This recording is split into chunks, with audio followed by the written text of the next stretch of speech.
My name is Amelia Brooks, and I am 35 years old. Before I tell you how everything fell apart at the airport that morning, I want to welcome everyone listening. Tell me, where are you watching from? Toronto, New York, Dallas, Vancouver. I love knowing where my listeners are because this story, it changes depending on who hears it. Teaches different things to different people. But above all, it teaches kindness, teaches empathy, and it teaches what happens when those things are missing. Let me start with the moment everything exploded. I was standing in the middle of the busy airport in Seattle, holding my suitcase with one hand and my passport with the other. People rushed around me.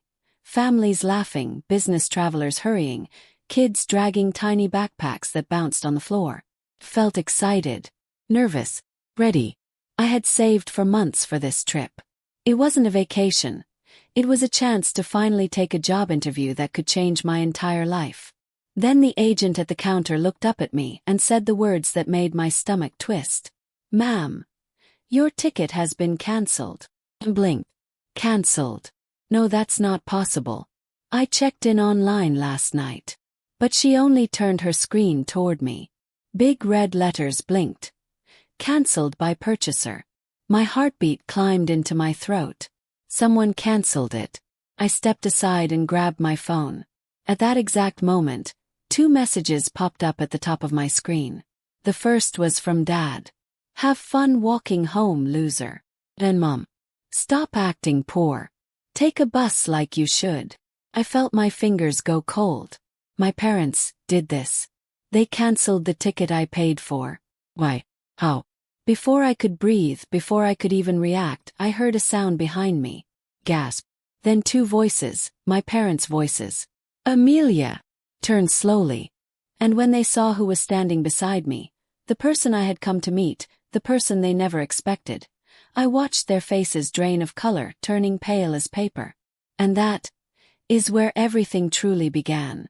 But to understand why their shock mattered, you need to know the whole story. How I reached that moment, what led me to the airport, and why kindness matters more than anything. So let me take you back. I grew up in Michigan, in a small town where everyone knew everyone. People liked to smile, but not all smiles were friendly. My parents, Mark and Linda Brooks, cared a lot about how things looked from the outside. They liked being seen as the perfect family. But behind closed doors, things were different. Dad believed in tough love, except the love part didn't appear very often. Mom believed in teaching life lessons, but her lessons usually came wrapped in sharp words and cold stares. They weren't evil. They just didn't believe softness made strong people. I learned kindness from someone else. My grandma, Helen. She was the only one who told me things like, "Kindness isn't weakness, baby. It's power most people are too scared to use." Her words stayed with me. They helped me treat others gently even when I wasn't treated the same way. Growing up, money was always a strange topic. My parents pushed it like a weapon, something they had, something I didn't deserve. But I worked, saved. I built everything on my own. At 35, after years of trying to escape small-town expectations, I finally got a chance to interview for a leadership job in Seattle. The kind of job that didn't just change your bank account, but your entire future. But the night before I left, something strange happened. My parents invited me to dinner. That never happened unless they wanted something. It was a quiet dinner. Too quiet. Dad barely looked at me. Mom kept checking her phone, smiling at messages I wasn't part of. The lights felt dimmer than usual, like the house itself knew something was off. Finally, Mom said, "So, when are you coming back from your little trip?"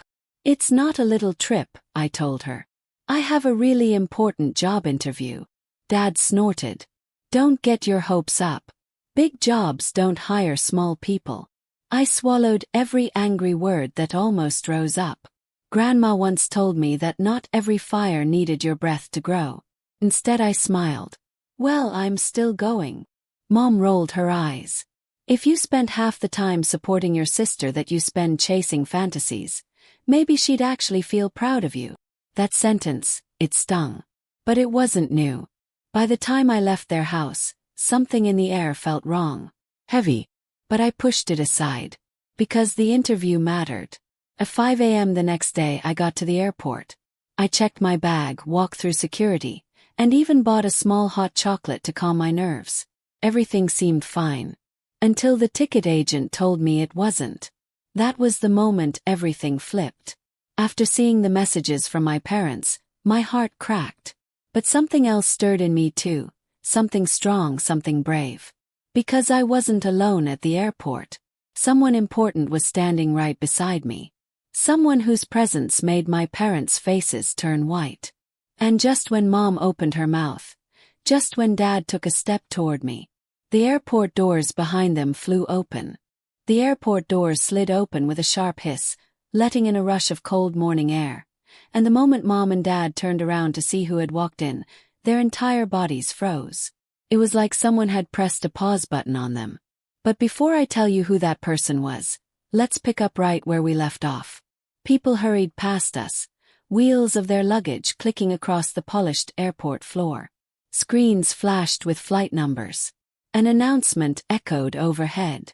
But all of that felt far away, like I was underwater. My parents had just humiliated me through text messages, canceled the plane ticket I paid for, and tried to leave me stranded. And now someone they never expected was standing right behind them.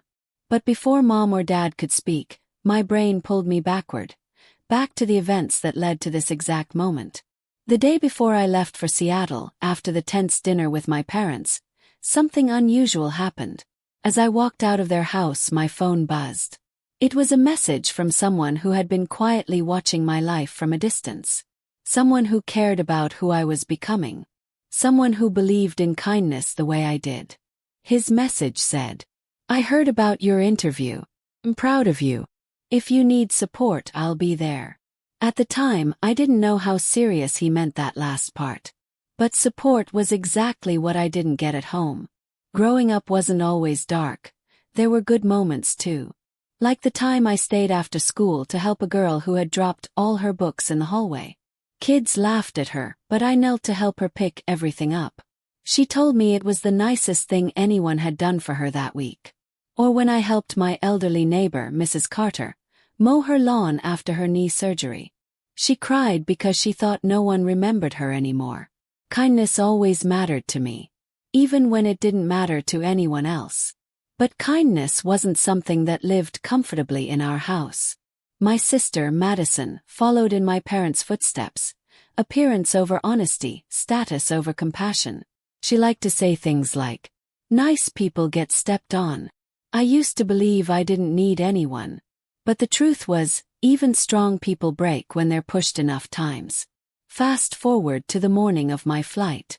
I left home early, excited but nervous. The Uber driver played soft music, and the sun was just beginning to rise over the Seattle skyline. I remember thinking maybe this is finally my turning point. But life has a funny way of testing you right before everything changes. When the airline agent said my ticket was canceled, I thought it had to be a mistake. When I saw the text from Dad calling me a loser, I thought maybe it was a cruel joke. When Mom told me to stop acting poor, I realized the truth. They didn't want me to succeed. They didn't want me to outgrow them. They didn't want me to become someone they could no longer control. A deep ache formed in my chest, but I didn't cry. I had learned long ago that tears were wasted on people who enjoyed watching them fall. Still, I felt lost standing there. Embarrassed, angry, afraid. Airports should feel like beginnings, but that one felt like a dead end. That was the low moment. Then came the unexpected high. Just when I thought I had no one, no support, no plan, no way out, the airport doors burst open behind my parents, and the person who stepped inside was someone whose name held power. Someone whose presence alone made people straighten their backs. Someone my parents had treated with false smiles for years because they never expected him to stand on my side. His shoes clicked on the shiny floor. His eyes locked on mine. And suddenly, the sinking feeling in my stomach lifted, just a little. But before I explain what he said, or why my parents' faces turned the color of chalk, let me explain how he became part of the story at all. Months earlier, I had been working a part-time job at a small community center. My role was simple: Helping families fill out forms, guiding kids with homework, being a friendly face in a place where life wasn't always easy. I met all kinds of people there, some loud, some quiet, some funny, some lonely. And one of those people was him. At first, I didn't even know who he was. He wore regular clothes, talked like a normal person, and never acted important. I only learned the truth later, that he was not only successful but someone whose opinion opened doors in places I didn't even know existed. He once told me I reminded him of people who rise quietly, not by stepping on others but by lifting them. So on the morning of my ruined flight, when he walked through the airport doors, everything inside me shifted. Mom stuttered something under her breath. Dad's jaw dropped, and he walked straight toward me. His voice was calm, clear, and firm when he spoke. "Amelia, I heard what they did," he said. "And you're not going anywhere alone." My parents spun around to face him, stunned, confused, and terrified. And before any of us could react, an airline security guard hurried over with urgent news. Something big was happening. Something that would flip the entire morning upside down. A new extreme moment.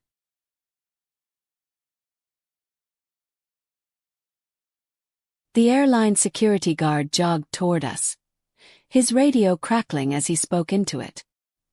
His eyes scanned the small group, me, my pale-faced parents, and the man who had just walked through the airport doors. The guard stopped right in front of us, breathing hard like he had rushed the whole way. "Ma'am," he said, pointing at me, "I need you to come with me." Immediately, everyone around us turned to look. Mom grabbed my arm. "What's going on? What did she do?" The guard didn't answer her. He kept his eyes on me. "It's urgent." My heart slammed against my ribs. Dad stepped in front of me like he wanted to block the guard, but one stern look from the officer made him step back. The man who came for me, the one whose appearance shocked my parents, shifted closer, placing himself between me and danger. His voice was calm but strong. "What's the issue?" he asked. The guard swallowed. "We found something connected to her name." The entire airport seemed to go silent. Even the loudspeaker announcement cut off halfway. Everyone just stared. My throat tightened. "Connected to my name. What does that mean?" He didn't answer yet. He simply motioned with his hand. "Please, follow me now." Mom started shaking her head. No, this must be a mistake. "Amelia didn't do anything," Dad added quickly. "Yeah, she wouldn't, there's no way." Their sudden concern wasn't because they cared. Their fear was because they were starting to realize something. Whatever was happening wasn't small, and they were involved whether they liked it or not. The man beside me leaned close and whispered, "Don't panic. We'll handle whatever this is. You are not alone." That was the high moment. Someone finally standing for me when my own family wouldn't. But I followed the guard, even though my legs felt weak. The floor seemed longer than usual, stretching like a hallway in a strange dream. People whispered as we passed. Dad kept saying, "This doesn't make sense." Mom kept repeating, "Why would they call you? Why you?" But the man beside me stayed silent, alert, ready. When we entered a small, private office behind the check-in counters, the guard closed the door. Another officer stood behind a desk. On the desk was something that made my stomach drop. Black envelope, with my full name written in silver ink across the front. And underneath it, a tag showing it had been dropped inside my luggage. But I hadn't put it there. The officer said, "Ma'am, this was found in your checked bag. Can you explain?" I stared at it. My bag. Name. A letter I had never seen. My fingertips went cold. But when I opened my mouth to speak, the office door was yanked open again, and a woman rushed in, out of breath, holding a printed paper in her hand and shouting, "Stop! That letter isn't hers. We have the footage. Someone else put it in." Everyone froze. The guard turned toward her. The officer behind the desk leaned forward. My parents' eyes went wide. And the man beside me, his face hardened. Because the woman holding that paper, She wasn't a stranger. She was someone I once trusted deeply. Someone my parents trusted even more. Someone who should never have been anywhere near my luggage.